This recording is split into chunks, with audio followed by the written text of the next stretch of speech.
மறுபடியும் சொல்றேன், கட்சி நிதின்ற பேர்ல அடிச்ச கொள்ளைய ஒண்ணு ஒண்ணா கவர்மெண்டோட கஜானாக்குள்ளேயே கொண்டு சேர்த்துக்கிட்டே இருக்கிறாங்க. இப்பவும் சொல்றேன், மக்கள் பணத்துல இருந்து ஒரு பைசா கூட தொடமாட்டோம், தொடவும் விடமாட்டோம், தொட்டா விடமாட்டோம், இதுக்கு முன்னாடி தொட்டவங்களையும் விடமாட்டோம்.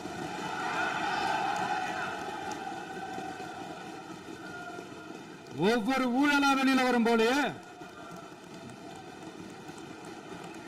ஒவ்வொரு வேஷமா கலைஞ்சிரும் போலயே இங்க இருக்கிற நிறைய பேரு நடுங்கி போய்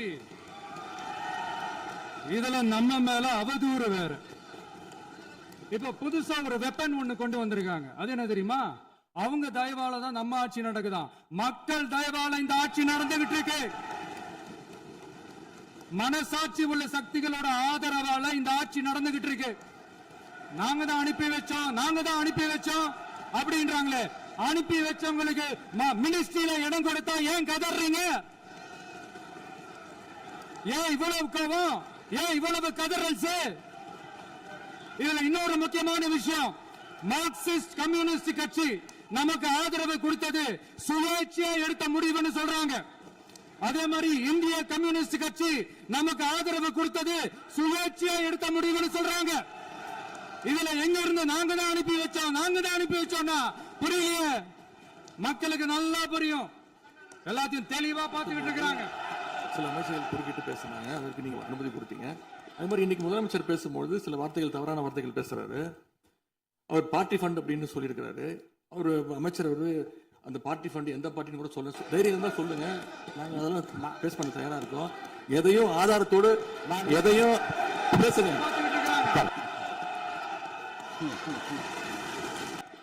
எனக்கு ஒரு குட்டி கதை ஒன்று ஞாபகம் வருது, சொல்லாமா? ஒரு ஊர்ல ஒரு பெரியவர் வெயில் ரொம்ப ஜாஸ்தியா இருக்குன்னு சொல்லிட்டு கண்ணுக்கு மேல கை வச்சுக்கிட்டு இப்படி சுத்தி முத்தி தேடிக்கிட்டு இருந்தாராம். அப்ப கூட இருந்த ஒரு சின்ன பையன், என்ன தேடுறீங்க அப்படின்னு கேட்டானா. அதுக்கு அந்த பெரியவர் சொன்னாரா, அது ஒண்ணு இல்ல தம்பி, உங்க அப்பா எங்கதான் இருப்பாருன்னு சொன்னாங்க, அதான் தேடிக்கிட்டு இருக்கேன். எங்க உங்க அப்பாவையா காணோம்?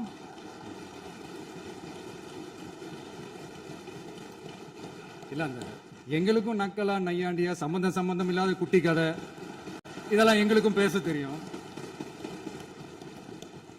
அந்த கதையில பெரியவர் அப்படி சொன்னாராம், தப்பா எடுத்துக்காதீங்க. அந்த கதையில பெரியவர் அப்படி கேட்டாராம். இங்க நம்மளை பத்தி அவதூறு பரப்புறதோட மட்டும் இல்லாம இப்ப நம்ம மக்கள் மேலேயும் அவதூறு பரப்ப ஆரம்பிச்சுட்டாங்க. மக்கள் நமக்கு ஓட்டு போட்டது தப்பான், குடும்பமா நமக்கு ஆதரிச்சது தப்பான். இது இப்ப இல்ல, நான் சொல்றது எம்ஜிஆர் அவர்கள் காலத்திலிருந்தே. அப்பவே அவர் ஜெயிச்சப்போ அதே மக்களை தப்பா பேசுறது. மக்கள் என்ன பண்ணிட்டாங்க, எம்ஜிஆர் என்ன பண்ணிட்டாரு, எம்ஜிஆர் என்ன இது பண்ணிட்டாரு. 50 வருஷமா ஒரே டெக்னிக்கா? டெக்னாலஜி எல்லாம் மாறி வேற எங்கேயோ போயிட்டு இருக்கு. பஸ் இதுல கொஞ்சம் டெக்னிக்காச்சும் கொஞ்சம் மாத்தினா கொஞ்சம் நல்லா இருக்கும். அதனால மக்களுக்கு யூஸ்ஃபுல்லா இருக்கிற மாதிரி இந்த ஆக்கப்பூர்வமான கருத்துக்களோ ஆக்கப்பூர்வமான யோசனைகளோ இருந்தா சொல்லுங்க, அதை நாங்க டெஃபரெண்டா எடுத்துக்கிறோம். ஆனா அதை விட்டுட்டு இந்த நக்கல் நையாண்டி சம்பந்தம் இல்லாத பேச்சு இதெல்லாம் பேசிட்டு அப்புறம் முதல்வர் பதில் சொல்லல, முதல்வருக்கு பதில் சொல்ல தெரியல அப்படின்னா அப்புறம் என்ன சோஃபா மாடல் ஆட்சியா? அது என்னன்னு புரியறதுக்கு எனக்கு ரொம்ப நாள் ஆச்சு. இந்த sofa set, table chair, teapoy, furniture பிசினஸ்லாம் வேற எங்கேயா வெளியில போய் பண்ண சொல்லுங்க. அப்படி அந்த பிசினஸ் தான் பண்ணணும்னா நிறைய பிசினஸ் பண்ற மாதிரி வெளியில போய் பண்ண சொல்லுங்க, எங்க சட்டசபைக்குள்ள வேணாம். அதனால ஆக்கப்பூர்வமான கருத்துக்கள் இருந்தா சொல்லுங்க, டெஃபினட்டா அது சரியா இருந்தா நாங்க ஏத்துக்கிறோம். அதனால யாரும் இங்க டென்ஷன் ஆக வேணாம். அதனால 5 நிமிஷம் பேசுனதுக்கே கொலத்தூரி இந்த ஆட்டம் ஆயிடுச்சு. பேசுனா அப்புறம் என்ன பண்றது? கடைசியா நான் இந்த உரையை முடிக்கிறதுக்கு முன்னாடி ஒரு முக்கியமான ஒரு விஷயம் பத்தி சொல்லணும். ஆளுநர் உரை அன்னைக்கு இந்த தமிழ் தாய் வாழ்த்துக்கு அப்புறம் தேசிய கீதம் பாடினது தப்பு, தேசிய கீதம் 2 முறை பாடினது தப்பு. அவங்க இருந்திருந்தா ஒரு ஆக்ஷன் பண்ணணும்னு எனக்கு தோணுச்சு. எல்லாரும் போயிட்டாங்க. இல்ல பர்மிஷன் பண்ணலாமா? இப்பவும் பண்ணலாம், ஒன்றும் தப்பு இல்லை. இந்த சமூக நீதி அரசுன்னு சொல்றவங்களை பார்த்து கேட்கிறேன், நம்ம பட்டியலின சகோதரர்களுக்கு எத்தனை அமைச்சர் பதவி கொடுத்தீங்கன்னு கொஞ்சம் சொல்ல முடியுமா? ஆனா நம்மளுடைய அரசுல 8 அமைச்சர் பதவிகள் யாருக்கு? நம்ம பட்டியலின சகோதரர்களுக்கு. எல்லாம் நம்ம அண்ணன், நம்ம தம்பி, நம்ம தங்கச்சிங்க. அண்ணல் அம்பேத்கர் அவர்களுடைய கிட்டத்தட்ட 100 ஆண்டு கால கனவு இப்ப நிறைவேறி இருக்கு. நான் ஏன் கொஞ்சம் சவுண்டா பேசுறேன் அப்படின்னா அவங்களுக்கு கேட்கணுன்றதுக்காக தப்பா எடுத்துக்காது. அதே மாதிரி பெண்களோட பாதுகாவலர் நாங்க தான் அப்படின்னு சொல்லிக்கிறவங்களை கேட்கிறேன், எத்தனை பெண்களுக்கு அமைச்சர் பதவியில இடம் கொடுத்தீங்க கொஞ்சம் சொல்ல முடியுமா? எங்க அரசுல 4 சகோதரிகளுக்கு அமைச்சர் பதவி கொடுத்திருக்கிறோம்.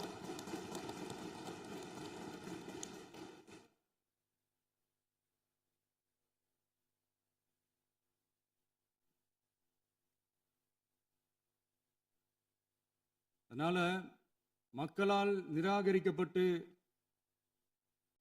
மக்களால் அகற்றப்பட்டவங்களுக்கு ஒன்னே ஒன்று சொல்லிக்கிறோம், தப்பே செய்ய மாட்டோம், ஊழலே செய்ய மாட்டோம், நேர்மையா தான் இருப்போம், நியாயமா தான் இருப்போம் அப்படின்னு சொல்றவங்களால மட்டும்தான் கூட்டணி ஆட்சி அமைக்க முன்வரும். ஆட்சியிலையும் பங்கு, அதிகாரத்திலையும் பங்கு கொடுக்க முன்வரும். ஊழல்லையே ஊறி போனவங்களால இந்த கூட்டணி ஆட்சியோ ஆட்சியிலையும் பங்கோ அதிகாரத்திலையும் பங்கு கொடுக்க முன்வராது. மெஜாரிட்டி இருந்தாலும் தரமாட்டாங்க, மெஜாரிட்டி இல்லைனாலும் தரமாட்டாங்க. கேட்டா ரெடிமேடா ஒரு பதில் ஒண்ணு வச்சிருப்பாங்க, கூட்டணி ஆட்சியை மக்கள் விரும்ப மாட்டாங்கன்னு. அதே மக்கள் தான் இப்ப அவங்கள பார்த்து சிரிக்கிறாங்க. நான் பதவி ஏத்த அன்னைக்கு கொஞ்சம் டைம் அவகாசம் கேட்டேன். எதுக்கு கேட்டேன்? நிதி நிலைமைலாம் கொஞ்சம் மோசமா இருக்குது, அதெல்லாம் கொஞ்சம் சரி செஞ்சுக்கிட்டு படிப்படியா கொஞ்சம் கொஞ்சமா நான் கொடுத்த வாக்குறுதிகள்லாம் செயல்படுத்துவேன், அதுக்காக கொஞ்சம் டைம் அவகாசம் கேட்டேன். நான் ஏதோ வேற எதுக்காகவோ வேற யாருக்காகவோ ஏதோ அவகாசம் கேட்ட மாதிரி, மாபெரும் தலைவர்கள் வழி நடத்திய மாண்பும் மாபெரும் வரலாற்று சிறப்பு கொண்ட இந்த சட்டமன்ற பேரவையின் 17வது சட்டமன்ற பேரவைக்கு நம்மையும் நம்ம தமிழக வெற்றி கழகத்தை சார்ந்த சட்டமன்ற உறுப்பினர்களையும் தேர்ந்தெடுத்து அனுப்பின நிரந்தரமாக என் நெஞ்சில் குடியிருக்கும் தாயன்புமிக்க தமிழக மக்கள் அனைவருக்கும் என்னுடைய மனப்பூர்வமான நன்றிகள். 17வது சட்டமன்ற கூட்டத்தொடரின் முதல் ஆளுநர் உரையின் மீதான நன்றி தெரிவிக்கும் தீர்மானத்திற்கு பதில் உரை வழங்க வாய்ப்பளித்த மாண்புமிகு பேரவைத் தலைவருக்கு நம் வணக்கத்தை தெரிவித்துக் கொள்கிறோம். மாண்புமிகு பேரவைத் தலைவர் அவர்களே, இந்த 17வது மாமன்றத்தில் அதிகப்படியான 12 கட்சிகளை சேர்ந்த பிரதிநிதிகள் தேர்ந்தெடுக்கப்பட்டிருக்கும். நாம கொள்கை ரீதியாகவும் நிலைப்பாடு ரீதியாகவும் வேறுபட்டு இருந்தாலும் மக்கள் பணி செய்வதுதான் நம்ம எல்லாருக்கும் பிரைமரியா இருக்கிற ஒரே எய்ம்.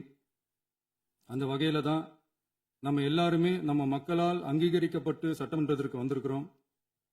அதனால நாம கருத்தால் வேறுபட்டாலும் மக்கள் சேவை என்ற நோக்கத்துல நம்ம மாநிலம் சார்ந்த விஷயங்கள்ல நாம எல்லாரும் ஒன்றிணைந்து பயணிச்சா நம்ம தமிழ்நாடு என்னைக்கும் எதிலையும் முதன்மை மாநிலமாக திகழும். ஆளுநர் உரைக்கு நன்றி தெரிவிக்கும் தீர்மானத்தில் பேசின மாண்புமிகு உறுப்பினர்களுக்கு நன்றி. எதிர்த்து பேசினாதான் எதிர்கட்சின்னு ப்ரூவ் பண்ண முடியும்னு நினைச்சுக்கிட்டு பேசின எதிர்கட்சியை சேர்ந்த எதிர்கட்சி தலைவர் உள்ளிட்ட மாண்புமிகு உறுப்பினர்களுக்கும் வணக்கமும் நன்றியும்.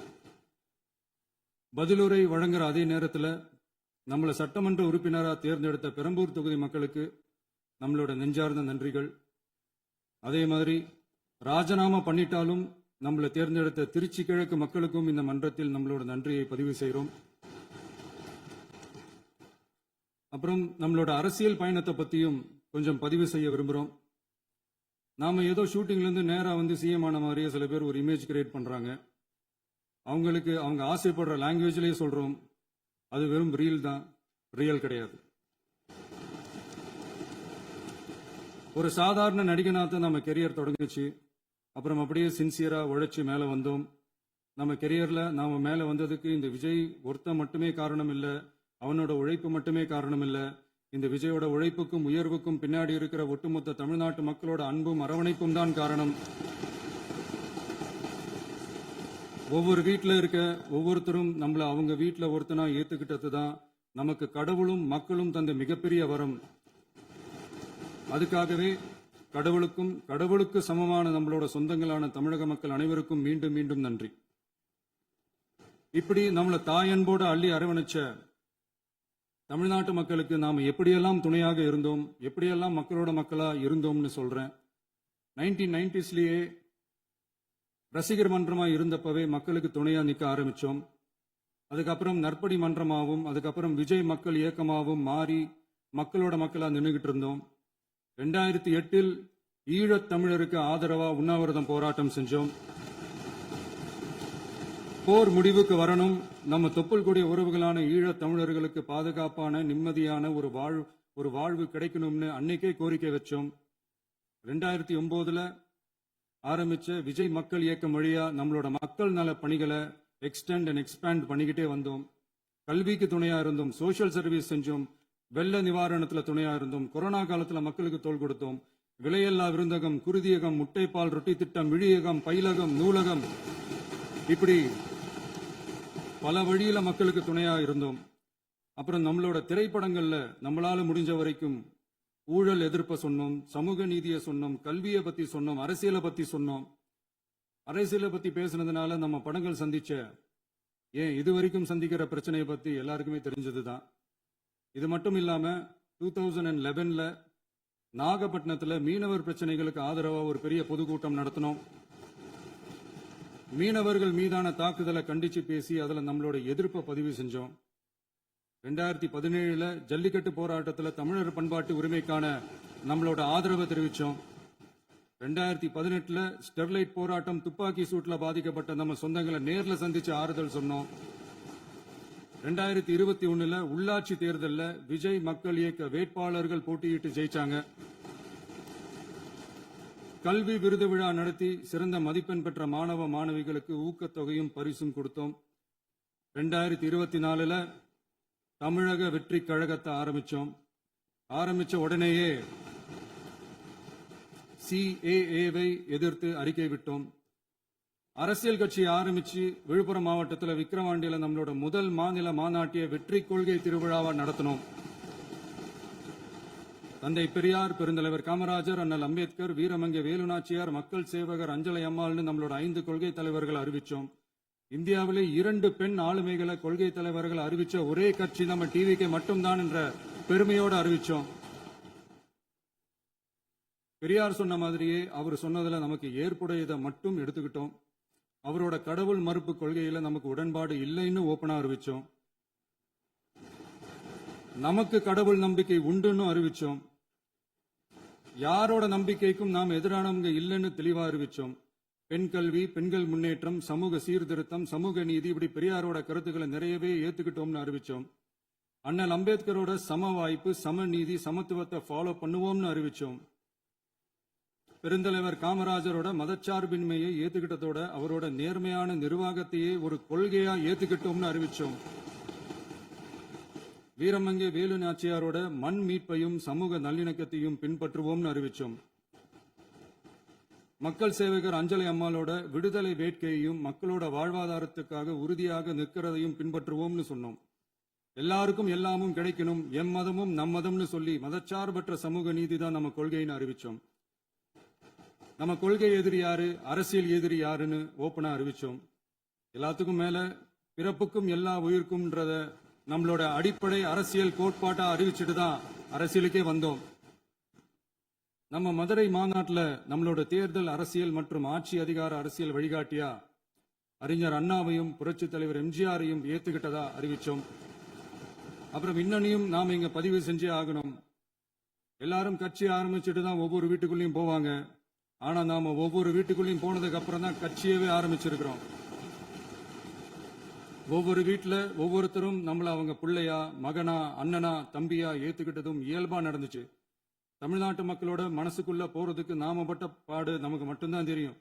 இதெல்லாம் புரிஞ்சாலும் புரியாத மாதிரி இருக்கிறவங்க தான் நம்மள நடிகன் என்று சொல்லியும் நம்ம கட்சிய நடிகன் கட்சின்னு சொல்லியும் சில நக்கல், நையாண்டி இதெல்லாம் பேசுவாங்க. அதை பத்தி நமக்கு கவலை இல்லைன்னு. இப்படி நம்ம அரசியல் பயணம் ரொம்ப டிரான்ஸ்பரண்டா தான் ஆரம்பிச்சிருக்கு. இந்த 2026 தேர்தல்ல கூட்டணியே இல்லாமல் தனியா நின்னோம். மக்கள் நம்மள தெளிவா புரிஞ்சுகிட்டதாலையும் நம்ம டிவிகே தோழர்களோட உழைப்பாலையும் நாம 35% வாக்குகளை வாங்கினோம். 1,72,00,000 வாக்குகளோட தமிழ்நாட்டிலேயே தனி பெரும் கட்சியா வந்தோம். தமிழக மக்களாலையும் நம்மளோட ஆதரவு இயக்கங்களாலையும் இதோ இன்னைக்கு இங்க நம்ம டிவிகே ஆளும் கட்சியா உட்கார்ந்துருக்கிறோம். இந்த ஆளும் கட்சியா ஆனதும் அவ்வளவு சாதாரணமாலாம் நடந்துடல. 2.25 வருஷத்துல ஆட்சிக்கு வந்துட்டீங்கன்னு ரொம்ப கிண்டலா கேலியா சிலர் பேசுறாங்க. எங்களோட இந்த 2.25 வருஷ டிராவல்ல எவ்வளவு வலியும் வேதனையும் இருக்குது. நம்மளோட மக்கள் சந்திப்புக்கே அவ்வளவு இடையூறு, அவ்வளவு தடைகள், ஊர் உலகத்துல யாருக்கும் இல்லாத ஒன்னா நமக்கு மட்டுமேனு தனியா ஸ்பெஷலா எக்ஸ்க்ளூசிவா நிறைய நிபந்தனைகள், நெருக்கடிகள், கட்டுப்பாடுகள், நம்மளை சந்திக்க வர்ற மக்களுக்கு சரியான பாதுகாப்பு இல்லாம, நம்ம கூட்ட நிகழ்ச்சிக்கு போதுமான பாதுகாப்பு இல்லாமன்னு இன்னும் வெளியே சொல்ல முடியாத நிறைய சூழ்ச்சிகள் எல்லாத்தையும் தாண்டி தான் நாம் இந்த இடத்துக்கு வந்திருக்கிறோம். But still miles to go. நம்ம டிராவல்ல எல்லாத்துக்கும் முச்சமா நம்மளோட சொந்தங்கள், நம்மளோட உறவுகள், 41 பேர் கரூர் சம்பவத்தில் இழந்த வேதனை எல்லாம் எப்படி சொல்றதுனே தெரியல. நம்ம மனசு விட்டு என்னைக்கும் அந்த வலியும் வேதனையும் நீங்கவே நீங்காது. அதுலயும் நம்ம மேலேயே பழி போட்ட கொடுமையெல்லாம் இருக்கும் பாருங்க, அதெல்லாம் வேற லெவலுங்க. என்னத்துக்கு அப்படியெல்லாம் செஞ்சாங்கன்னு தெரியல. அரசியல்னா இப்படியெல்லாம் கொடூரமா இருக்கணுமா என்ன? சரி விடுங்க. இந்த விஜய் இவனோட மக்களுக்காக எதையும் தாங்க தயாரா ஆகிட்டான். இவ்வளவு பெயின்ஃபுல்லான நம்ம பொலிட்டிக்கல் டிராவல்ல நம்மளோட மிகப்பெரிய ஆறுதலும் பலமும் என்ன தெரியுமா? என் நெஞ்சில் குடியிருக்கும் என்னோட தமிழ்நாட்டு மக்களும், என் உயிருக்கு உயிரான என்னோட தோழர்களும் தான். அவங்களோட பலத்தால தான். அன்னைக்கு 1967ல முன்னாள் முதல்வர் மாண்புமிகு அறிஞர் அண்ணா அவர்கள் தலைமையில் அமைஞ்ச சாமானியர்களோட ஆட்சி மாதிரி, 1977ல முன்னாள் முதல்வர் மாண்புமிகு புரட்சித் தலைவர் எம்ஜிஆர் அவர்கள் தலைமையில் அமைஞ்ச மிக சாமானியர்களோட ஆட்சி மாதிரி, இதோ இன்னைக்கு அதே வரிசையில 2026 சட்டமன்ற தேர்தல்ல இந்த விஜயோட தோழர்கள் இடம்பெற்ற ஒரு மிக மிக சாமானியர்களின் ஆட்சி அமைஞ்சிருக்கு. வாகை சூடும் வரலாறு திரும்பி இருக்கிறது. இப்படி ஒரு தீர்ப்பை மக்கள் அளிச்சதுனாலதான் தமிழக வரலாற்றில் ஒரு மகத்தான கூட்டணி ஆட்சியை நாம் அமைச்சிருக்கிறோம். இளைஞர்களால என்ன செய்ய முடியும், பெண்களால என்ன செய்ய முடியும்னு கேட்டவங்களுக்கான பதில் தான் இன்னைக்கு அமைஞ்சிருக்கிற நம்ம ஆட்சி. ஒரே ஒரு குடும்பம் மட்டும் முக்கியம்னு சொல்றது நம்மளோட ஆட்சி அதிகார அரசியல் இல்ல. தமிழ்நாட்டில் இருக்கிற ஒவ்வொரு குடும்பமும் முக்கியம்னு சொல்றது தான் நம்ம அரசியல். நம்மளோட ஆட்சி அதிகாரம் அதான் நம்மளோட மனசாட்சி உள்ள மக்கள் ஆட்சி. இந்த 2026 தேர்தலில் யாராலும் உடைக்கவே முடியாதுன்னு சொன்ன மதத்தை உடைச்சோம், சாதியை உடைச்சோம், முக்கியமா காசு கொடுத்து ஓட்டு வாங்குற ஒரு நச்சு கலாச்சாரத்தையே சுக்கு நூறா தூள் தூளா உடைச்சிருந்தோம். நாம கிளீன் கவர்னன்ஸ் அண்ட் குட் கவர்னன்ஸ்ல உறுதியா இருக்கிறோம். இப்ப மட்டும் இல்ல, எப்பவுமே இப்படிதான் இருப்போம். இதுல 100% இது உண்மைன்றதுனாலதான் பாரம்பரியமான தினத்தந்தி பத்திரிகை ஊழலின் ஊற்றுக்கண் அடைக்கப்படுகிறதுன்னு 16/6/2026 அன்னைக்கு ஒரு தலையங்கமே எழுதியிருக்கு. ஒரு தவறு செய்தால் அதை தெரிந்து செய்தால் அவன் தேவன் என்றாலும் விடமாட்டேன் என்று எம்ஜிஆர் அன்று பாடினார். அதை இன்று விஜய் செயலில் காட்டுகிறார்னு அந்த எடிட்டோரியல்ல எழுதியிருக்கு. இந்த நேரத்தில் தினத்தந்திக்கு நம்மளோட நன்றியை தெரிவிச்சுக்கிறோம். அரசியலுக்கு வந்து 2 வருஷம் தான் ஆகுது. உங்களுக்கு என்ன தெரியும், உங்களால என்ன முடியும்னு கேலியா கேட்டவங்களுக்கு தினத்தந்தியோட பதிலை இப்போதைக்கு போதும்னு நினைக்கிறேன். என்னென்னமோ செய்வான்னு சொல்றானே இந்த விஜய், பல வருஷமா இருக்கிற ஒரு பதவி வெறி பிடிச்ச அரசியலை உடைச்சி எப்படி செய்வான்னு நம்ம மக்களை யோசிச்சிருவாங்க. இதோ இப்போ நம்ம மக்களுக்கு புரிஞ்சிருக்கும். இப்பவும் சொல்றோம், இது வெறும் ஆரம்பம் தாங்க. இந்த மாபெரும் சபையிலிருந்து கேட்கிற மக்களே, நமக்கு கொஞ்சம் அவகாசம் கொடுங்க. இதுக்கு முன்னாடி, அதாவது 2017 கடைசியில இருந்து 2026 ஏப்ரல் வரைக்கும் இருந்த புண்ணியவான்கள் ஆட்சியில ஒவ்வொரு டிபார்ட்மெண்ட்லயும் போட்ட ஏராளமான ஓட்டைகளை அடைச்சிக்கிட்டே படிப்படியா மக்களுக்கு நல்லதையும் செஞ்சுக்கிட்டே வருவோம். அதனாலதான் நமக்கு எதிரா யார் யாரோ சேரவே மாட்டாங்கன்னு நினைச்சவங்க எல்லாம் ஒன்னா சேர்றாங்க. நம்ம ஆட்சிக்கு டேட்டு குறிக்கிறாங்க.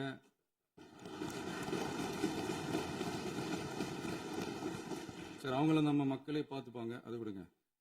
நாம ஆட்சிக்கு வந்து சரியா 40 நாள் ஆகுது. அதுக்குள்ள என்ன செஞ்சீங்கன்னு கேட்கறாங்க. ஒரு லிஸ்ட் ஒன்னு சொல்றேன் கேளுங்க. பெண்கள் பாதுகாப்புக்காக சிங்கப்பெண் சிறப்பு படை, 200 யூனிட் வரை கட்டணமில்லா மின்சாரம், போதைப் பொருள் ஒழிப்புக்காக தனிப்படை, குறுவை நெல் சாகுபடியை ஊக்குவிப்பதற்காக